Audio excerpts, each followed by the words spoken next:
The silent call. The distress beacon drifted through the void for 73 years before humanity heard it. Captain Eliza Chen stood at the viewport of the UES Pioneer, watching as her crew carefully brought the alien object aboard. It was beautiful in its way. A spherical device etched with swirling patterns that seemed to move when viewed from different angles. The engineering team had detected its transmission by chance during the Pioneer's routine patrol of the Kuiper Belt. "We've got it secured in Containment Bay 3, Captain," Lieutenant Ramirez reported, breaking the silence. "Initial scans show no radiation, explosives, or biological components, but there's something strange about its internal structure." Chen nodded, her eyes still fixed on the viewport. "Define strange, Lieutenant." "It has what seems to be a quantum communication array, but it's unlike anything in our database.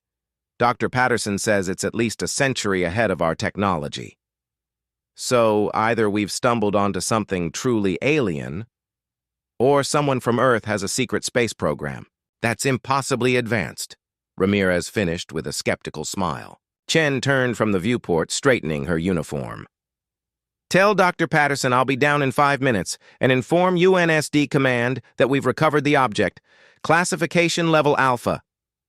When Chen entered Containment Bay 3, the beacon had been placed on a diagnostic table surrounded by scanning equipment.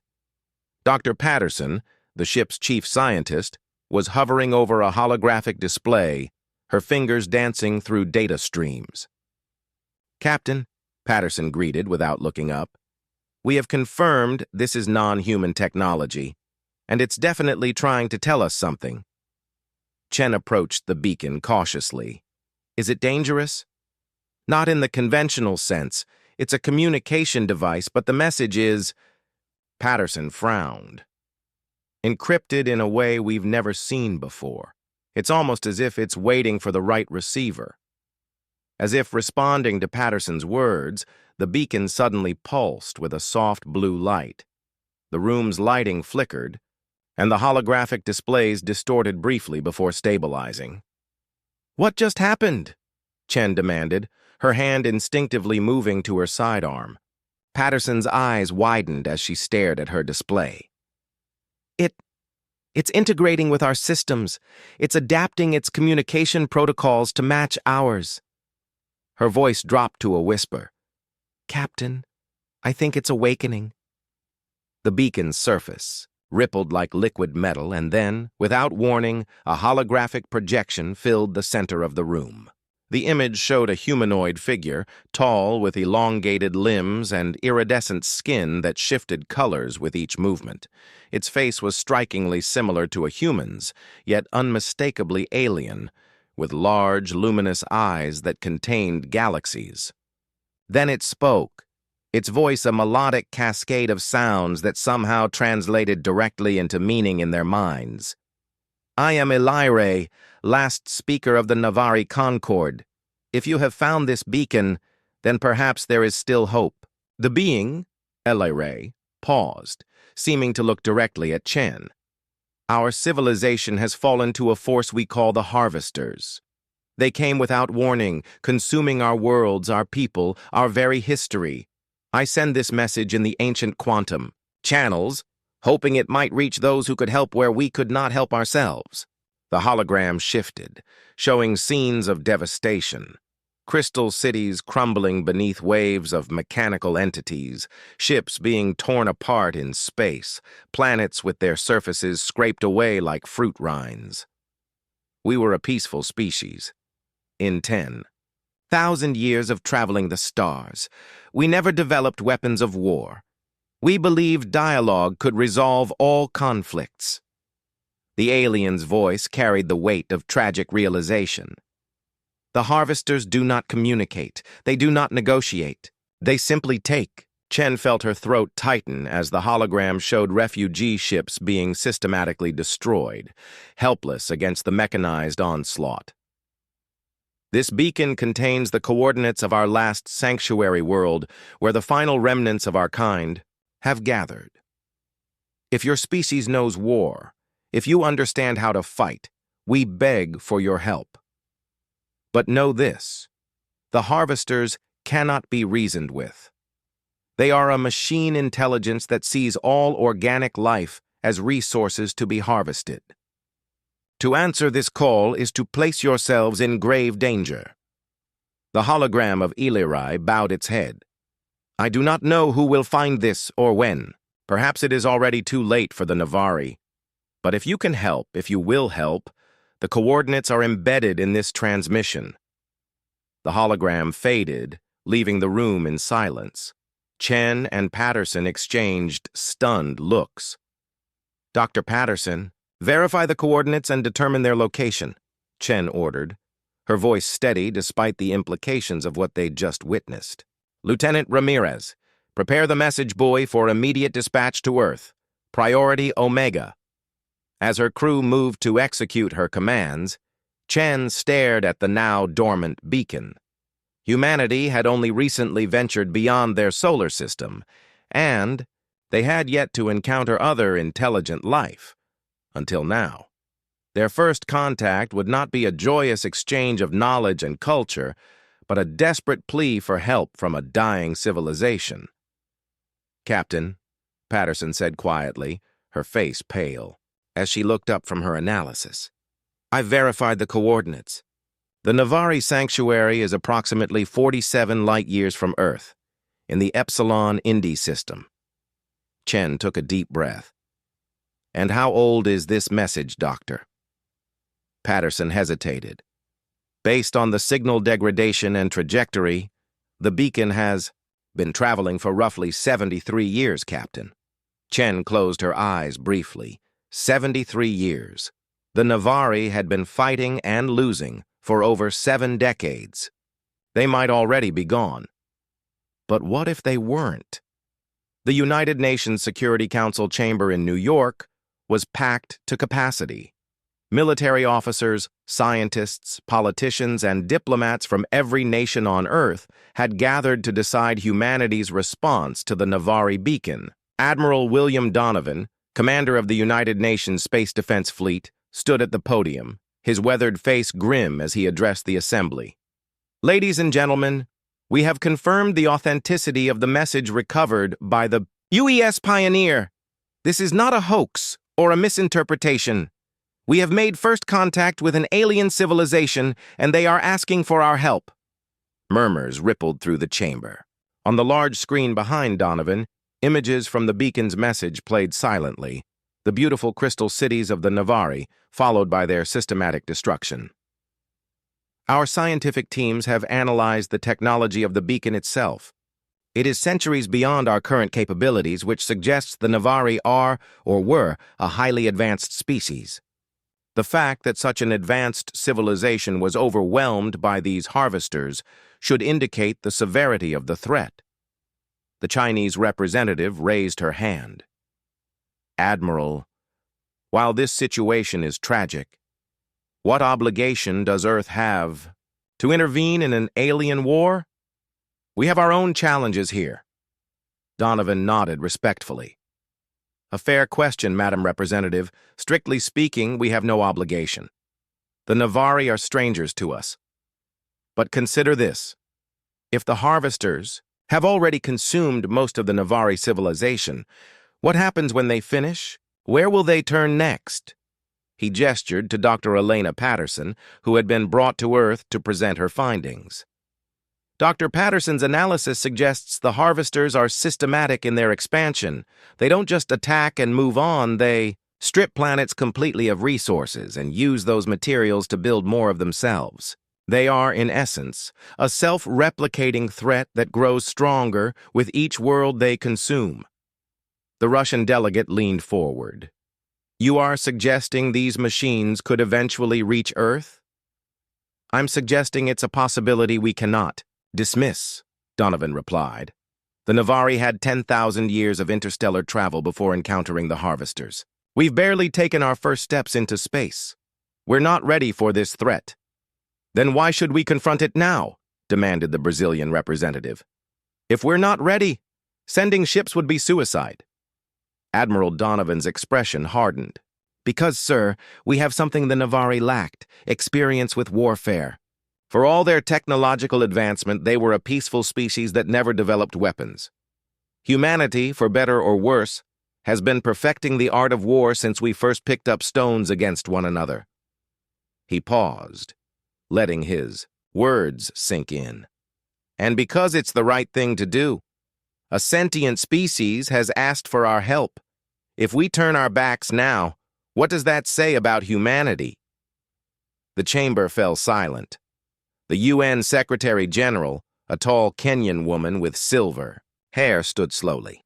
Admiral Donovan, if we were to intervene, what would you propose? Donovan straightened.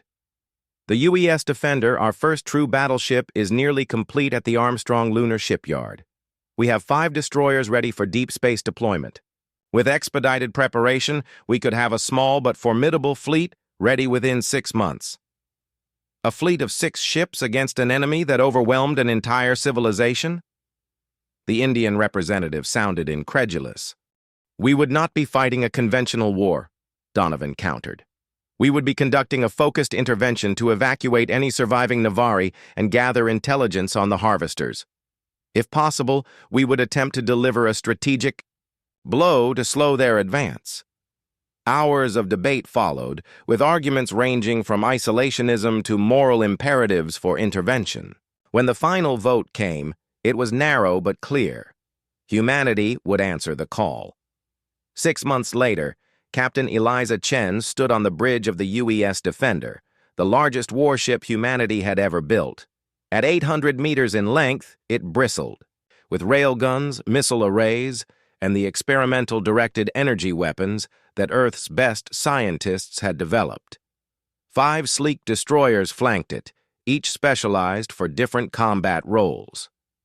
All systems operational, Captain, reported Commander Ramirez, now her XO on this historic mission. The fleet is ready for jump. Chen nodded, surveying her bridge crew, the best from every nation on Earth, united in purpose. Dr. Patterson was there too, heading the scientific contingent that would study the harvesters and attempt communication with any surviving Navari. The coordinates from the beacon have been validated and locked in, the navigation officer announced. Epsilon Indy System, 47 light-years distant. Chen took a deep breath. With the recent breakthrough in the Einstein-Rosen drive, they could make the journey in weeks instead of decades. But no human had ever traveled so far from Earth before. Send to all ships, Chen ordered. This is Captain Chen. We are about to embark on the most important mission in human history. We go to answer a call for help from a civilization we have never met, to face an enemy we do not understand. But we go together, carrying with us the strength, determination, and compassion of all humanity. She paused, looking at the stars on the main view screen, stars that held both promise and peril. The Navari called out into the darkness, not knowing if anyone would answer. Today, we answer. We show them that humans do not turn away from those in need, even when separated by the vast gulfs of space. Prepare for jump. The massive engines of the 6 ships hummed with power as they aligned for the jump. In the silence of space, humanity took its first real step into the galaxy, not in the name of conquest or exploration, but in the name of protection. As the Einstein-Rosen drive engaged, tearing a hole in space-time, Chen couldn't help but wonder what they would find at Journey's end. Would there be any Navari left to save? And what would humanity's first war among the stars cost them? The fleet vanished in 6 flashes of brilliance, racing toward a distant star where the remnants of an ancient civilization waited in desperate hope. The silent call had been answered. The crucible of war, the Einstein-Rosen drive disengaged with a cascade of blue-white energy, returning the human fleet to normal space at the edge of the Epsilon Indy system. On the bridge of the UES Defender, sensor officers immediately began scanning the area, their faces tense with concentration. Captain Chen stood at the central command station, her eyes fixed on the tactical display. Status report. All ships have completed transition successfully, Commander Ramirez confirmed. Minor fluctuations in the destroyer Shenzhen's drive field, but they're stabilizing. Sensors are detecting multiple artificial structures throughout the system, announced Lieutenant Park from the science station. Most appear inactive or damaged. There's significant debris in orbit around the fourth planet, consistent with the remnants of a battle. Dr. Patterson approached, her expression troubled as she studied the incoming data. Captain, I'm detecting faint transmission signals from the third planet. They match the quantum signature of the Navari beacon. Chen nodded. Are there any signs of the harvesters? The tactical officer, Lieutenant Commander Singh, shook his head. Nothing yet, Captain. But there's a lot of interference in the system, unusual energy readings that are disrupting our long-range scans. Yellow alert. Deploy sensor drones to extend our scanning range, Chen ordered. And prepare a first contact package for transmission to the source of the Navari signals. As the crew executed her commands, Chen couldn't shake the eerie feeling that they were being watched. The system was too quiet, like a forest that had fallen silent at a predator's approach. Captain, Singh called suddenly, his voice tense. The drones are picking up something at the edge of their range, multiple objects moving toward our position from behind the system's gas giant. The tactical display updated, showing a swarm of red indicators emerging from hiding. Not dozens of ships, but hundreds. Harvester vessels confirmed, Singh reported grimly. Configuration matches what we saw in the Navari records. They appear to have been waiting in the magnetic shadow of the gas giant. Chen's mind raced. The harvesters had known they were coming. But how? Had they somehow detected the Einstein-Rosen transition? Or had they simply been patiently waiting for anyone who might respond to the Navari beacon? Time to intercept? She asked, her voice steady despite the gravity of the situation. At their current velocity, 17 minutes, Captain. Chen opened a fleet-wide channel. All ships. This is Captain Chen. We have confirmed harvester forces approaching. We are outnumbered approximately 50-1. She paused, letting that reality sink in. But numbers aren't everything. We came prepared for this. Implement battle. Plan Themistocles. Named after the ancient Greek general who had defeated a vastly larger Persian fleet at Salamis, the battle plan was designed specifically for situations where the human fleet would be heavily outnumbered. They had drilled it countless times during the journey. The 5 destroyers moved into a pentagonal formation around the defender, their point defense systems linking to create an overlapping protective field. Meanwhile, the defender began deploying its arsenal of autonomous combat drones, small, agile weapons platforms that could operate independently or as coordinated swarms. The third planet is heavily shielded, Patterson reported. I believe it's the Navari Sanctuary. The energy signature suggests technology similar to the beacon. Can we get a message through those shields? Chen asked. Patterson nodded. I think so, using the quantum communication protocols from the beacon. Do it. Tell them Earth has answered their call, ask about harvester weaknesses, and whether they have any defensive capabilities we can coordinate with. As Patterson worked, the harvester fleet drew closer. Now visible on the main view screen, their ships were unlike anything humanity had built. Not vessels so much as mechanical organisms, with asymmetrical forms that seemed to pulse and shift. They ranged in size from small interceptors no larger than a shuttle to massive processor ships larger than the Defender. They're not broadcasting any communications, Singh reported. No demands, no threats. Just like the Navari said, Ramirez murmured. They don't negotiate, they just take. We've established contact with the Navari Sanctuary, Patterson announced suddenly. They're responding. The main screen shifted to show a being similar to a Lyrae from the beacon recording, but visibly aged, with skin that had faded to a pale blue. I am Talon, guide of the last enclave, the alien said, its voice translating directly into their minds as a Lyrae's had. You You are not Navari. What manner of beings are you? I am Captain Eliza Chen of the United Earth Defense Fleet, Chen replied. We received your people's beacon and have come to help. The Navari's large eyes widened. After all this time, you came. Its gaze shifted to something off-screen. But the harvesters approach. You must flee. Your ships are few, and they are many. We're aware of the odds, Chen said firmly. But we didn't come this far to run away. We need information, quickly. Do the harvesters have any weaknesses? And do you have any defensive capabilities we can coordinate with? Talon seemed stunned by the human's resolve, but quickly recovered. The harvesters communicate through quantum entanglement networks. Each ship is connected to all others. It makes them coordinated but dependent. In the past, when we managed to disrupt their network, they became disorganized. And your defenses. We have shield technology that has kept them at bay, but little else. We were not prepared for war. The shame in Talon's voice was palpable.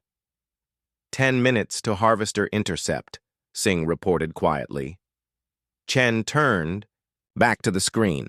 Talon, keep your shields up. We're going to engage the harvesters and try to buy you time. If we succeed, we'll return to evacuate your people. Captain Chen, Talon said, its voice filled with emotion. The Navari have never witnessed beings willingly fighting for others. Whatever happens, know that your courage will be remembered in what remains of our history. The communication ended, and Chen turned to face her bridge crew. Dr. Patterson, analyze everything we have on their quantum communication network. If we can disrupt it, we may have a chance. Commander Singh, prepare all weapon systems. Commander Ramirez, coordinate. With the destroyers, I want perfect synchronization of our defensive screens. As her crew moved with practiced efficiency, Chen studied the approaching enemy. The harvesters had consumed countless worlds across decades, perhaps centuries. They had crushed the technologically superior Navari. Now they faced humans, a species that had spent its entire history fighting, first against nature, then against each other, and now among the stars. 5 minutes to intercept, Singh announced. Chen opened the fleet channel again. All ships, all personnel. In 5 minutes, humanity fights its first interstellar battle. We face an enemy that has destroyed civilizations, an enemy that sees all life as nothing but resources to be consumed. She paused, choosing her next words carefully. But they have never faced humans before. They don't know our history, our tenacity, our refusal to surrender even when logic says we should. They don't know that Earth's history is written in the blood of those who underestimated us. Today, we show them. Today, we stand not just for humanity, but for all life that wishes to exist free from extinction. The harvester fleet spread out as it approached, forming a vast hemisphere that would envelop the human ships. Their movements were unnervingly coordinated, like the components of a single organism rather than individual vessels. Harvester fleet is launching smaller craft, Singh reported. Thousands of them. Deploy countermeasures, autonomous defense, swarms to intercept, Chen ordered. All ships, hold formation until my command. The space between the fleets filled with streaks of light as the human drones and the harvester interceptors clashed. The autonomous battle unfolded at speeds too fast for human reflexes, with AI combat systems on both sides adjusting tactics, millisecond by millisecond. They're probing our defenses, Ramirez observed, testing our capabilities before committing their larger ships. Dr. Patterson looked up from her console, excitement in her eyes. Captain, I think I've found something. The Harvester's quantum communication network has a specific frequency pattern. If we could generate a counter-frequency, could we use the Einstein-Rosen drive to do it? Chen asked. The drive generates quantum fields during transition. Patterson's eyes widened. Theoretically, yes. If we modified the drive to generate a controlled quantum pulse instead of opening a traversable wormhole, but it would require precise timing, and would likely burn out the drive entirely. A one-shot weapon, Chen mused. Sing, how many of the Harvester ships would need to be affected to make a difference? Their largest vessel appears to be a central command node, Singh replied after studying the sensor data. If we could disrupt it, we might affect the entire network. The first impacts rocked the Defender as Harvester weapons fire began to penetrate the outer defense perimeter. Shields holding at 92%, reported the engineering officer, but they're adapting to our defensive frequencies. Chen made her decision. Patterson, work with engineering to modify the Defender's drive. Ramirez, coordinate with the destroyers. I want them to create a corridor through the Harvester fleet that will give us a clear shot at their command node. Captain, Ramirez said quietly, that would require the destroyers to break formation and engage in close quarters combat. They'd be exposed. I know, Chen replied, meeting his gaze. Make sure their captains understand the stakes. As Ramirez moved to execute her orders, the battle intensified. The Harvester ships pressed their attack, their weapons becoming more effective as they analyzed human defense systems. The Defender shuddered repeatedly under the assault. Shields at 78% and falling, reported engineering. We're rotating frequencies, but they're adapting faster than we can change. The Cairo reports heavy damage to their port side, Ramirez added grimly. The Santiago has lost main power but is continuing to fight on auxiliary systems. The tactical display told the stark story. The human fleet was being surrounded and worn down by the relentless Harvester assault. They couldn't win a battle of attrition. Dr. Patterson, status on the drive modification? Chen demanded. Almost there, Captain. We've reconfigured the quantum initiators to generate a disruption pulse, but we'll need to be within 50 kilometers of the command node for maximum effect. Chen studied the tactical display. The Harvester command ship was at the center of their formation, protected by layers of smaller vessels. Sing, target these approach vectors with everything we have, she ordered, highlighting a path through the Harvester fleet. Ramirez, tell the destroyers to concentrate their fire along the same corridor. We need to punch a hole straight to that command ship. As her orders were relayed, Chen opened a channel to the Defender's engineering section. Chief Engineer Takahashi, this is the captain. I need maximum power to forward shields and weapons, and prepare for a full power drive activation on my command. Understood, Captain, came the reply. But I should warn you, the modifications to the drive will create a massive energy surge throughout the ship when activated. We won't be able to contain it completely. Acknowledged, Chen said grimly.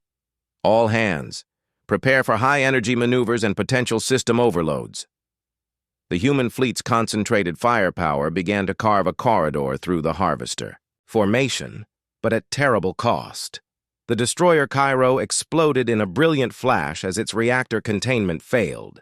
The Santiago, crippled but defiant, rammed a cluster of smaller Harvester vessels, taking them with it in a final act of sacrifice. Course to target plotted, announced the navigation officer, his voice tight with emotion. We'll have a 5-second window to reach optimal position. Shields at 31%, engineering reported. Critical failure imminent. Chen gripped the arms of her command chair as the Defender shuddered under another barrage. All remaining power to engines and forward shields. Execute attack run. The massive battleship surged forward, accelerating directly toward the heart of the Harvester fleet. The remaining destroyers provided covering fire, drawing attention away from the Defender even as they suffered devastating damage. Distance to target, 200 kilometers, navigation called out. The view screen showed the enormous Harvester command node growing larger, a writhing mass of mechanical tendrils surrounding a pulsing central core. 150 kilometers. The Defender's forward section began to glow red from the heat of multiple impacts as the Harvesters concentrated their fire on the charging human vessel. 100 kilometers. Forward shields failing. Reroute life support power to shields. Chen ordered. We need 30 more seconds. 75 kilometers. The bridge lighting flickered and died, replaced by the harsh red of emergency systems. Smoke filled the air as consoles overloaded. 50 kilometers! Navigation shouted over the chaos. We're in position! Chen hit the ship-wide comm. All hands, brace for quantum pulse. Dr. Patterson, activate the drive, now! Patterson's fingers flew across her console, initiating the modified Einstein-Rosen drive. Instead of opening a wormhole, for transit, the drive released its energy in a single massive quantum pulse calibrated to the exact frequency of the Harvester's communication network. A wave of blue-white energy erupted from the Defender, engulfing the Harvester command node and spreading outward through space. For a moment, nothing seemed to happen. Then, one by one, the Harvester ships began to move erratically. Some drifted aimlessly, while others fired weapons in random directions or collided with each other.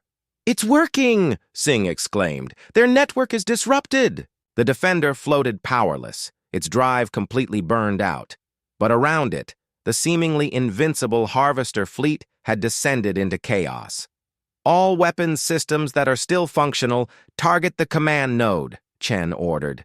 "This may be our only chance." The Defender and the two remaining destroyers concentrated their fire on the disoriented Harvester command ship. Without its coordinating influence, the smaller vessels couldn't mount an effective defense. "The command node's core is destabilizing," Singh reported, excitement breaking through his professional demeanor. "It's going critical." The massive Harvester ship began to break apart, energy discharges rippling across its surface. Then, with a silent flash that momentarily outshone the system's sun, it exploded.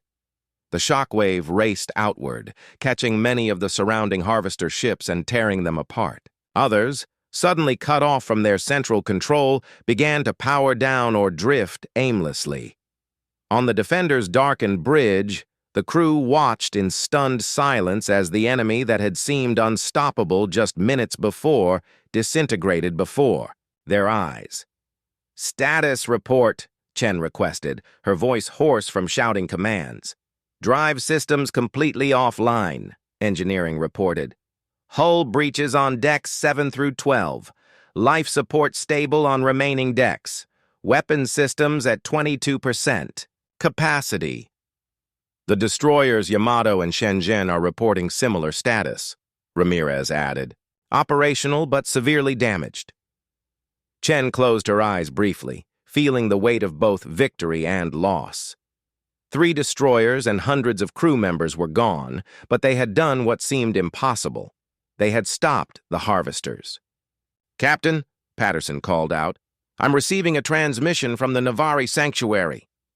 The main screen flickered to life, showing Talon. The Navari's expression was one of absolute astonishment. "It could work," Milar admitted, his skin brightening with excitement.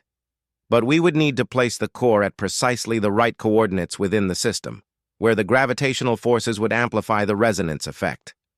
Patterson nodded. "And we'd need to activate it at exactly the right moment, when enough Harvester ships have entered the system to create a sufficiently powerful network, but before they can begin their attack." As they refined the calculations, Commander Ramirez entered the facility. "Time check. The Harvester fleet will arrive in 5 hours. Where do we stand?" Patterson straightened her tired shoulders. "We have a working theory and a design. Fabrication will take another 3 hours." "The optimal placement for the core is here," Millar added, highlighting a point in space on the system map.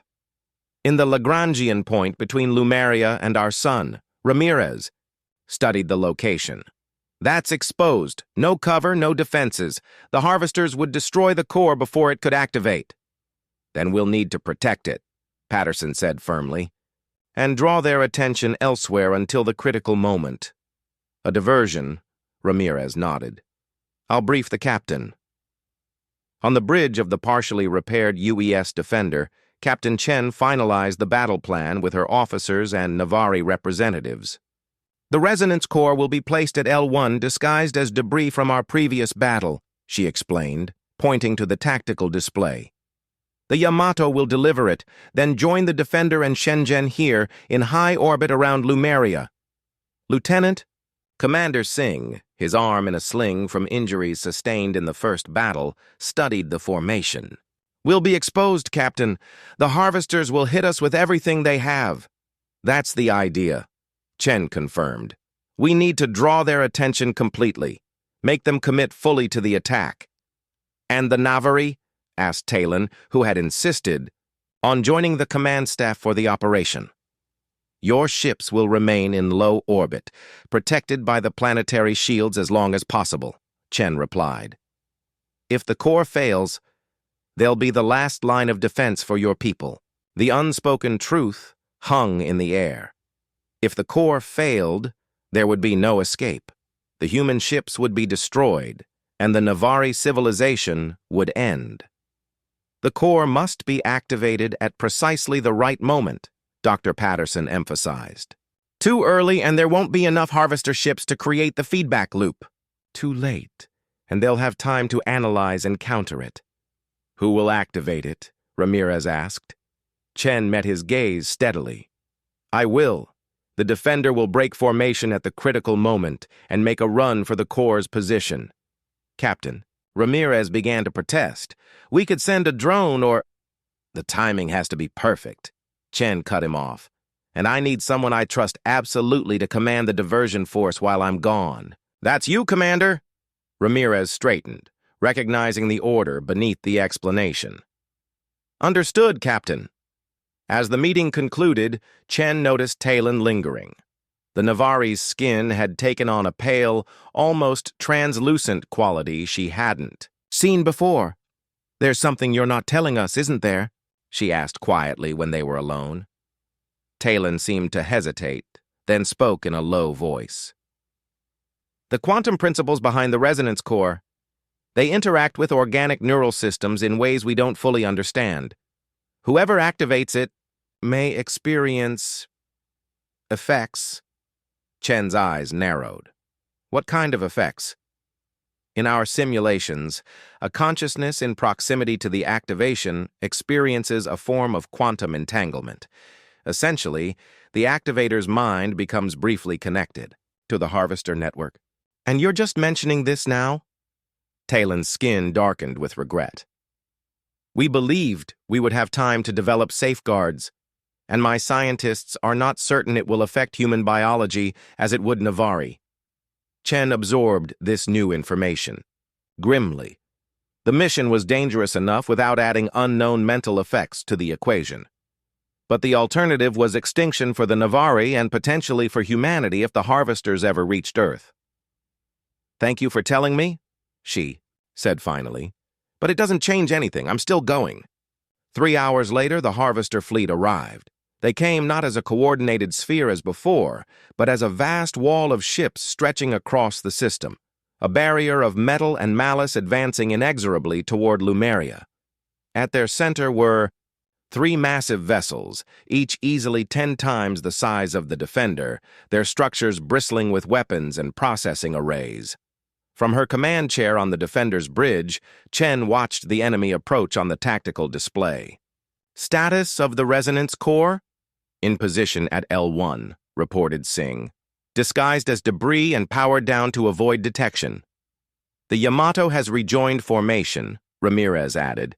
All ships report ready for combat operations. Chen nodded, taking a moment to look at each member of her bridge crew. They had come impossibly far together, facing an enemy unlike anything humanity had encountered before. Whatever happened next, they had already achieved something remarkable. Open a channel. To all human ships, she ordered. When the communications officer nodded, Chen spoke clearly and calmly. This is Captain Chen. The harvester fleet approaching represents the greatest threat both the Navari and humanity have ever faced. They have consumed countless worlds and ended entire civilizations. Today, they come to finish what they started. With the Navari. She paused, choosing her next words carefully. But today, they face something they have never encountered before, Not just humans, with our tenacity and courage, but an alliance between our species. The Navari, with their knowledge and insight. Humanity, with our determination and will to fight. Together, we represent what they seek to destroy. Life that insists on surviving, on thriving, on reaching out to others across the gulf of space. The Harvester Wall continued its advance, now close enough to be visible through the viewports, a metallic tide stretching beyond sight. We are outnumbered, we are damaged, but we are not defeated, not while we stand together, not while we remember what we're fighting for. Chen's voice grew stronger. Every ship, every crew member has a role to play in what comes next. Trust your training. Trust each other. And when this is over, remember that it was not just human hands that saved the day, but human and Navari hearts beating as one. As she concluded, the Harvester fleet entered weapons range. All ships, execute battle plan Thermopylae, Chen ordered, invoking the name of the ancient battle where a small force had held off a much larger one. Draw them to us. The 3 human warships accelerated toward the Harvester line, weapons blazing. It was a seemingly suicidal charge, 3 damaged, vessels against hundreds. But the humans had learned from the first encounter. They knew the Harvester's weak points now, and they struck with precision rather than raw power. The Harvester response was immediate and overwhelming. Energy beams and projectiles filled space, most focused on the Defender as the largest threat. The human ships weaved through the barrage, their point defense systems working at maximum capacity to intercept incoming fire. Shields at 60% and holding, reported the engineering officer. Rotating frequencies as planned. Harvester command ships are advancing to the center of their formation, Singh announced. They're coordinating the attack. Chen watched the tactical display intently. The Harvesters were behaving exactly as predicted, concentrating their forces to overwhelm the human defenders. As more of their ships poured into the system, their quantum network grew stronger, more integrated, and more vulnerable. To the resonance core. Time to critical mass? Chen asked. Dr. Patterson, monitoring the quantum readings from her station, answered tensely, approximately 4 minutes. We need at least 70% of their fleet in system before activation.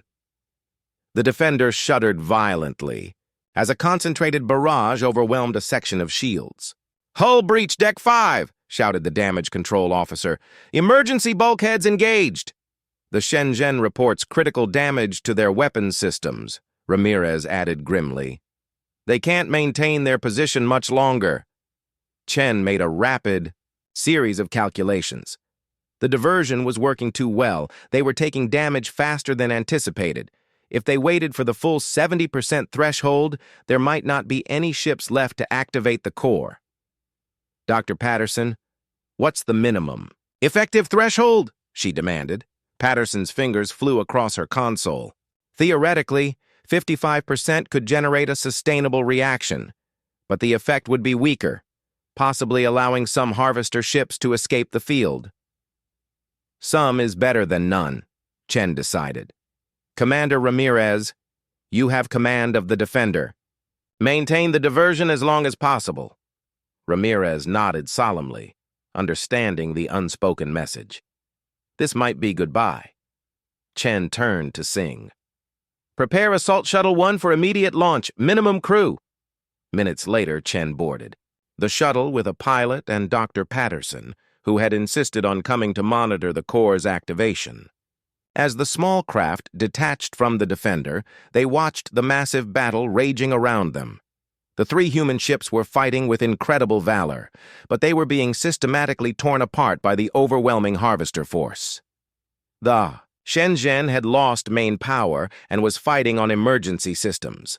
The Yamato's hull was breached in multiple sections, venting atmosphere in glittering plumes, and the Defender, proud flagship of humanity's first interstellar fleet, was surrounded by Harvester vessels that pounded it relentlessly. They're not going to make it, are they? the pilot asked quietly as they accelerated away from the battle, using the chaos as cover for their approach to L1. "Focus on your job, Lieutenant," Chen replied, her voice steady despite the knot in her stomach. "They're buying us the time we need." The shuttle raced toward the disguised resonance core, using minimal power to avoid detection. Behind them, the battle reached its crescendo as the Harvester command ships moved into position for the killing blow against the human fleet. "Harvester concentration at 58%, Patterson reported, her eyes fixed on her instruments. "Critical. Threshold achieved." The shuttle slowed as they approached the debris field where the core was hidden. Chen maneuvered herself into an EVA suit, preparing to exit the shuttle to manually activate the device. "Captain," Patterson said hesitantly, "about the neural effects Talon mentioned. Our scans suggest they could be more severe than he indicated. Whoever activates the core will experience direct neural interface with the Harvester consciousness." Chen paused in sealing her helmet. "And what does that mean exactly?" Patterson's expression was grim. "Best case, temporary disorientation and sensory overload. Worst case, permanent neural damage or cognitive restructuring." "You mean I might not come back as myself?" Chen translated bluntly. Patterson nodded, reluctantly. Chen finished sealing her suit. "Then it's a good thing I'm not planning on coming back at all, Doctor. The shuttle will return you to the Defender as soon as I'm clear." "Captain?" Patterson began to protest. "That's an order." Chen cut her off. "Humanity needs to know what happened here, win or lose. Someone has to tell our story." She turned to the pilot. "Lieutenant, once I'm clear, you get Dr. Patterson back to the fleet, understood?" "Yes, Captain," the pilot replied, though his expression showed he understood the impossibility of the order if the core failed. Chen moved to the airlock, pausing once to look back at Patterson. "Elena, if you make it home, tell them we found something out here worth fighting for. Tell them the stars are full of wonders worth protecting." Before Patterson could respond, Chen cycled the airlock and pushed herself out into space. The vacuum embraced her as she maneuvered with her suit thrusters toward the core's location. The disguise was effective. Even knowing what to look for, she could barely distinguish the device from the surrounding debris. As she approached, she could see the battle in the distance, flashes of energy and light as the last human ships fought against impossible odds. The core itself was smaller than she had expected, about the size of a small car, its surface etched with intricate patterns similar to those on the original Navari beacon. A control panel on one side waited for activation. Chen landed gently. On the device's surface, magnetic boots securing her position. According to the briefing, she needed to enter a specific sequence to initiate the quantum resonance effect. As she began the process, she opened a channel to the shuttle. "I'm at the core, beginning activation sequence. Harvester concentration at 62% and rising." Patterson's voice came back. "Optimal activation window in 30 seconds. Chen worked, methodically, entering the complex sequence as she had memorized it. Around her, space seemed unnaturally silent, the distant battle like a mute light show. "Captain," Patterson's voice came urgently, "the Harvesters have detected increased energy. Emissions from the core. They're sending ships to investigate." Chen looked up to see several smaller Harvester vessels breaking from the main fleet, accelerating toward her position. "Time to intercept?" she asked calmly, continuing her work. "Approximately 45 seconds.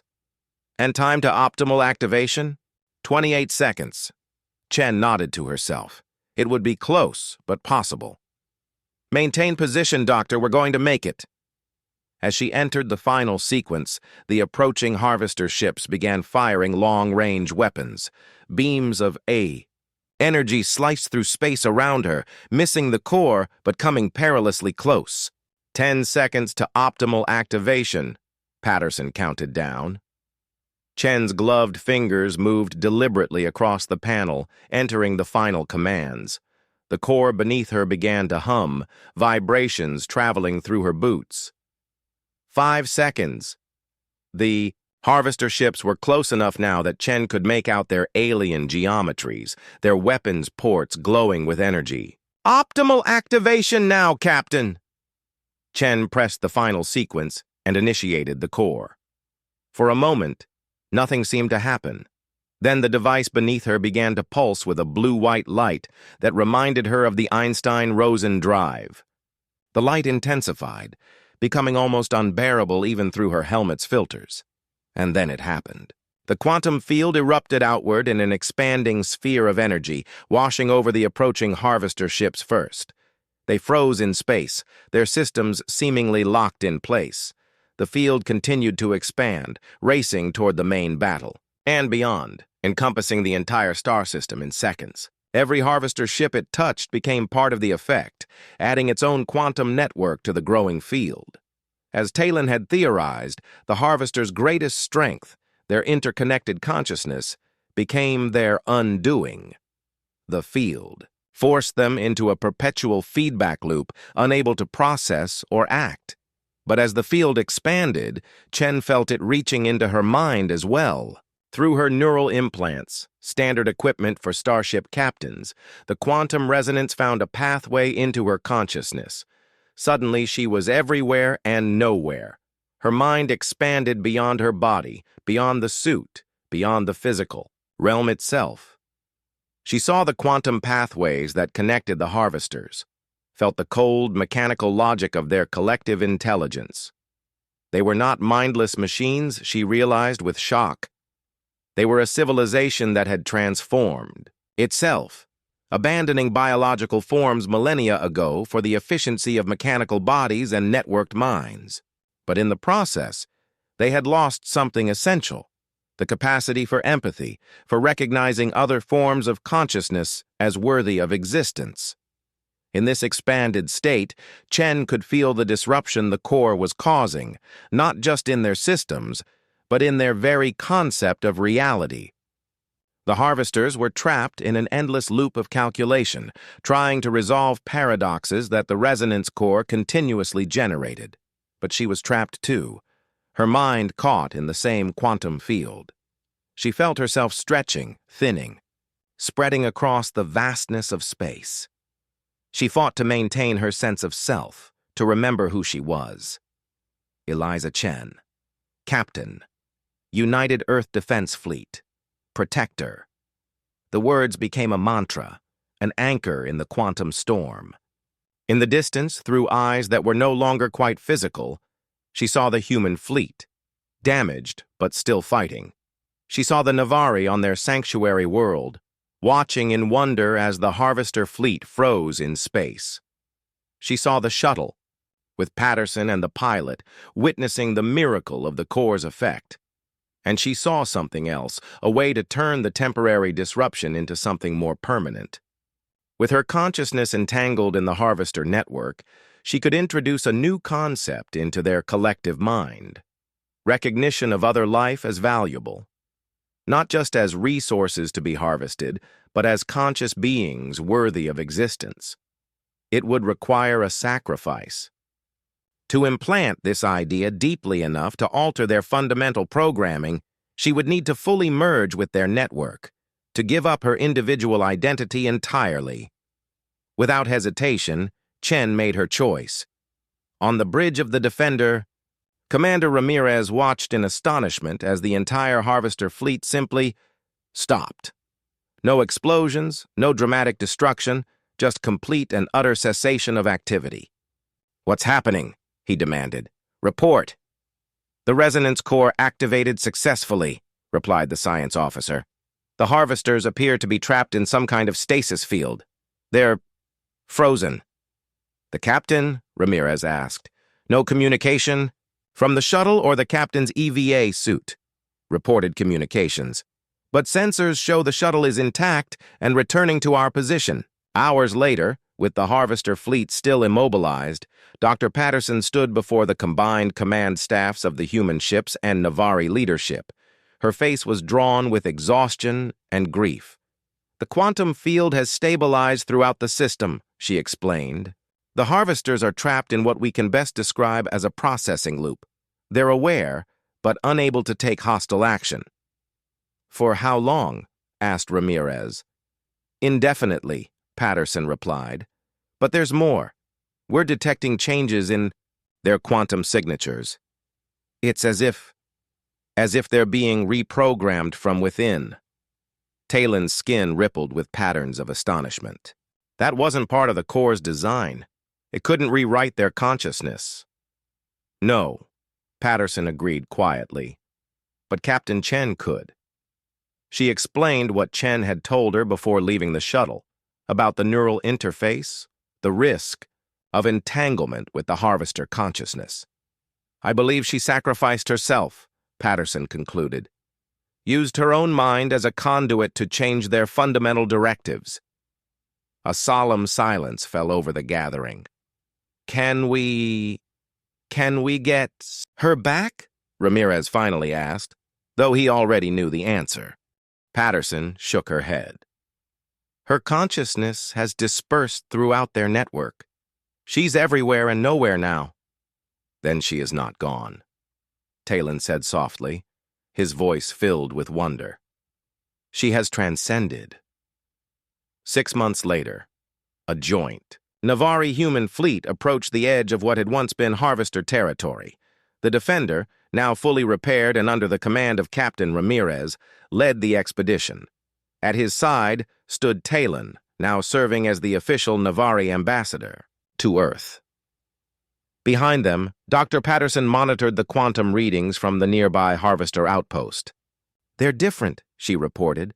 The quantum signatures show fundamental changes to their processing patterns. On the main view screen, a Harvester ship approached. Unlike the aggressive vessels they had faced months before, this one moved slowly, deliberately. When it came within communication range, it broadcast a message, not in human or Navari language, but in a hybrid form that somehow conveyed meaning to both species simultaneously. We recognize you, the message stated, simply. We remember. Ramirez exchanged glances with Talon. Remember what? The Harvester ship's response came with a flicker of what almost seemed like emotion. We remember her. The one who showed us another way.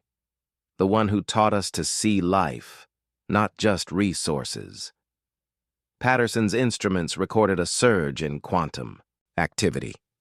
Captain, I'm detecting a familiar pattern in their transmission. It's Chen's neural signature. Fragments of it, at least. The Harvester message continued. We have ceased consumption of living worlds. We seek understanding now, not resources. This is her legacy. This is the gift she gave us, though we did not deserve it. Ramirez stood straighter, emotion tightening his throat. Captain Chen believed in protecting life. All life. Even yours, it seems. We would speak with you both, humans and Navari, the Harvester ship responded. We would learn what she knew, how to see value in difference, not just efficiency and sameness. As negotiations began between the three vastly different civilizations, Patterson stood at the science station, monitoring the quantum readings that still carried echoes of Eliza Chen's consciousness. In the data streams, patterns occasionally emerged that seemed almost like words. The stars remain unfallen. 20 years later, a monument stood on the Navari homeworld of Lumeria, now being carefully restored by a coalition of Navari, humans, and reformed harvesters. The statue depicted a human woman in a spacesuit, her hand outstretched toward the stars. At its base, inscribed in 3 different languages, were the words, "For Captain Eliza Chen of Earth, who answered a silent call across the void, who taught enemies to see with new eyes, who showed us all that the greatest strength is not in weapons or technology, but in compassion that transcends the boundaries of species and form. Because of her, the stars remain unfallen." Nearby, a group of human and Navari children played together, their laughter rising toward the sky where a once feared Harvester ship now helped to rebuild what had been destroyed. And throughout the quantum network that connected the former Harvesters, a whisper of consciousness, no longer fully human, but carrying humanity's best aspects, continued to guide them toward a new understanding of what it meant to truly exist among the stars. The emergency call sent by a dying species had been answered by humans who came not just with weapons, but with the conviction that life itself was worth fighting for, and in that conviction they had not just won a battle, but transformed enemies into allies and turned extinction into rebirth. In the vastness of space, stars that might have fallen silent continued to shine, bearing witness to the power of one species reaching out to help another and finding unexpected salvation for all.